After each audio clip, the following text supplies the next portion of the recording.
我昨天和几个 HR 朋友吃饭，听他们说了2个他们公司特别恶心的裁员手段，我都震惊了。因为我算是知道很多裁员手段的人，但他们说的那个我都没听说过，居然还敢这么玩。有个 HR 说，他们公司想裁员的时候，特别是裁一些工作年限比较长的员工的时候，因为要赔的比较多嘛，动辄可能就10几万，公司舍不得花这个钱。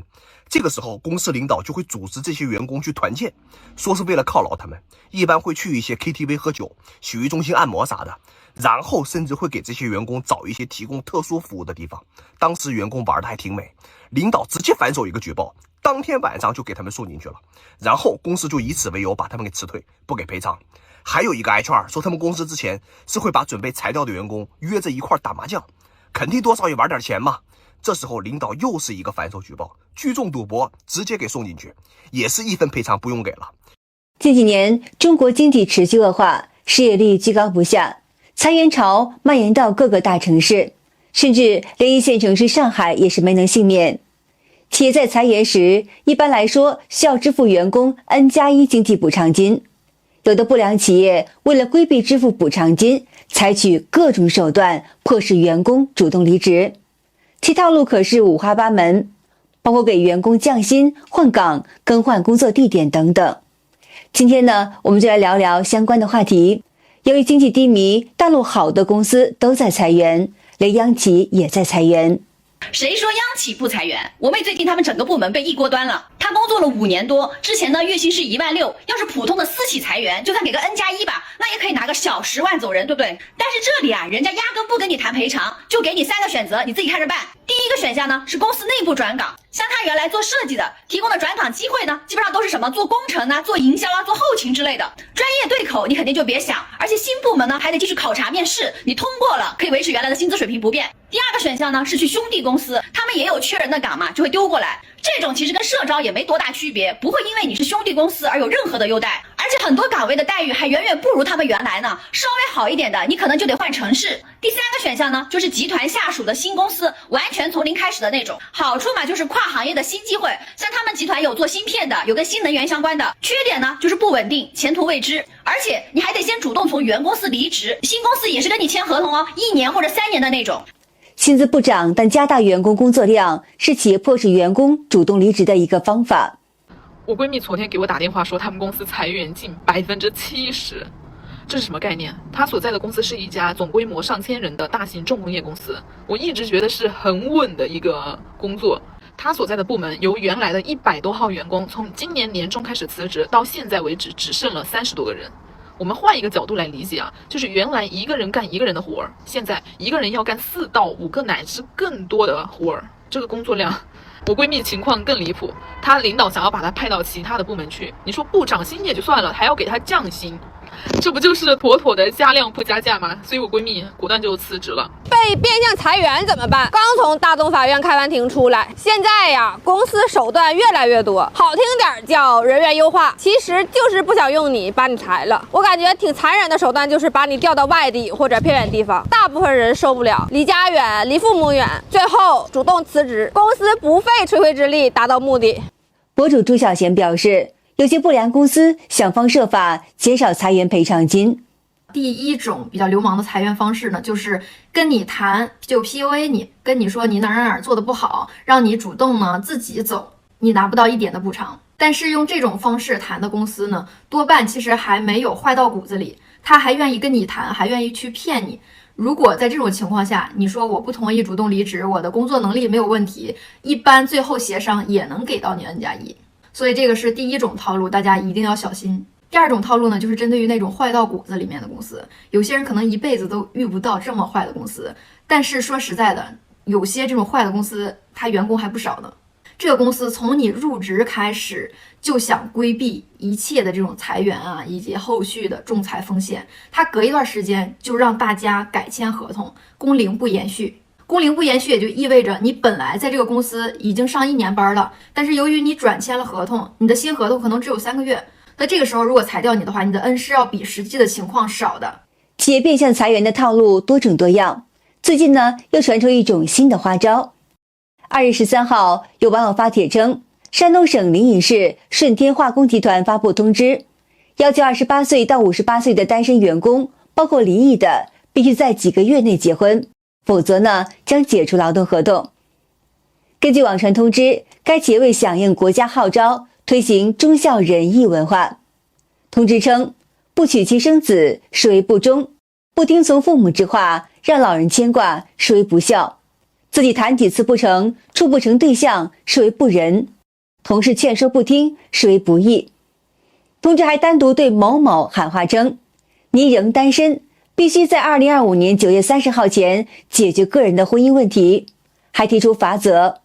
：1季度内完不成需要写检讨，2季度内完不成要进行考核，3季度内完不成要个人离职，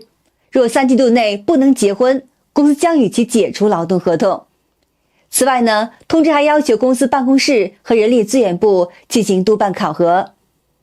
据大陆媒体报道，这家公司回应称，这个通知是公司高层决定的，是企业内部的事情。